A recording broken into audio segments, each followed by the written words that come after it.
I said at the beginning that I was really honoured that you had all decided to come here this morning. And I want to say now, I'm really inspired by the fact that you came here this morning and what you've committed to, because there are 100 people in this room, and what we've heard tonight is that 800 or 900 other people are going to be invited to house meetings, and so instead of just being 100, we're 1,000. And if each of those people, if half of those people agree to have a house meeting, that's 500 house meetings, and you've got 5,000 people involved. And it's not pyramid selling, it's actually community building. And that is a very, very inspiring notion, I think, because what it speaks to is our most fundamental ideals and aspirations as people, really. And that's where I want to just start my remarks, because what's come through to me today is that we're all here not because we're in love with a person, either ourselves or me. You're here because you love the Labour Party, and you love the country, and you want to see the Labour Party serve the country. And I think that's a really, really important notion. In fact, I'm going to start a thing on the website about why we do love the Labour Party. And I love the Labour Party because it brings together the most remarkable diversity of decent people. I love the Labour Party because it really is in every community, the reddest of red communities and the bluest of blue communities. You go to the seat with the biggest Tory majority and you'll find Labour people there debating passionately how you build the Socialist Republic. I love the Labour Party because it does sing the red flag and Jerusalem every year at its party conference. I love the Labour Party because there are people around the world who are getting healthcare and education because the Labour government got elected and decreased overseas aid. I love the Labour Party because everyone is our brother and sister. And those are things that I think are really, really important to who we are as people. But there's another reason I love the Labour Party, and that's that it does great things for the country. Great things for the country. And I don't just mean campaigning for the vote 100 years ago, I don't just mean creating the National Health Service in 1948, I don't just mean creating the Open University in the 1960s or the Equal Pay Act in 1975. I mean the things that we've done recently. And on our table, we've talked about our pride in some of the things that have happened recently. The fact that in 1997 we were campaigning to get rid of outside loos in primary schools, and we've now got a programme to rebuild or refurbish every secondary school in the country, that's why I love the Labour Party as well. The fact that 2 Labour Prime Ministers, amidst all the other things that they were working on, they dedicated themselves to something that probably wasn't going to win them votes, but that was right, namely peace in Northern Ireland. That's why I love the Labour Party. And I think it's important that we capture that sense of commitment and shared, what was the word that you used, reciprocity, earlier, because it's about how we build a decent society. And maybe in the spirit in which these meetings happen, we should say, we on this table asked each other, why did we join the Labour Party? And my first memory of the Labour Party is in Pudsey in West Yorkshire. I grew up in Leeds, outside Leeds.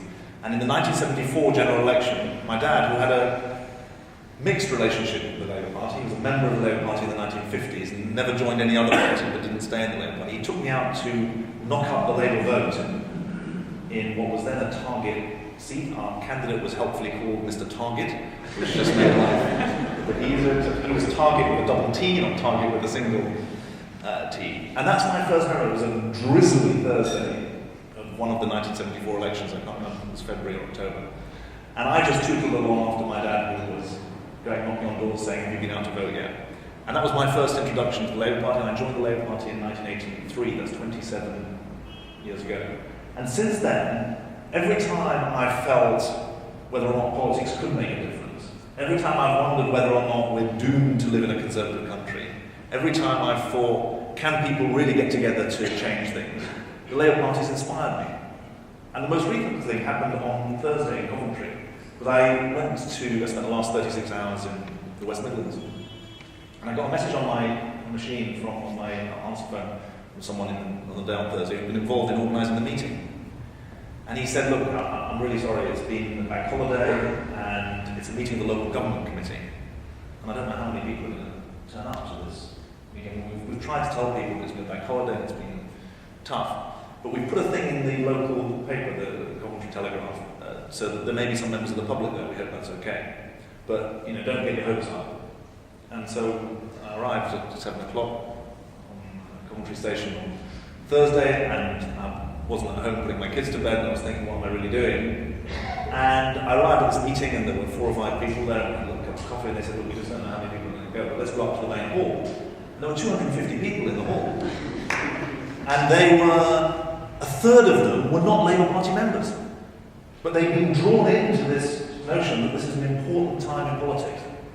It's a time when people all over the country are asking themselves, did we really vote for this? Who really voted for a Conservative Liberal Democrat government?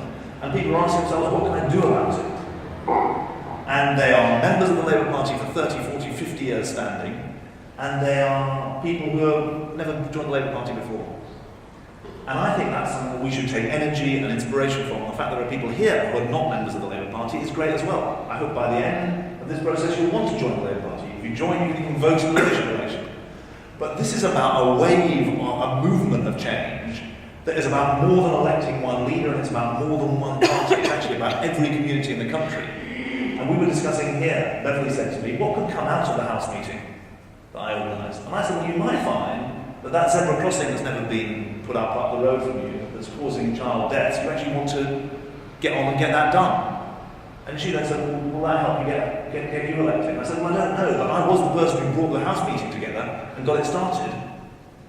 And I think that's a really important thing for us to learn, because what the professor said was, join Labour to locality. In other words, have 2 things in your mind. Have your aspirations for the party, but also the aspirations for where you live. Because if we cannot make change locally, we're not going to be able to make change globally.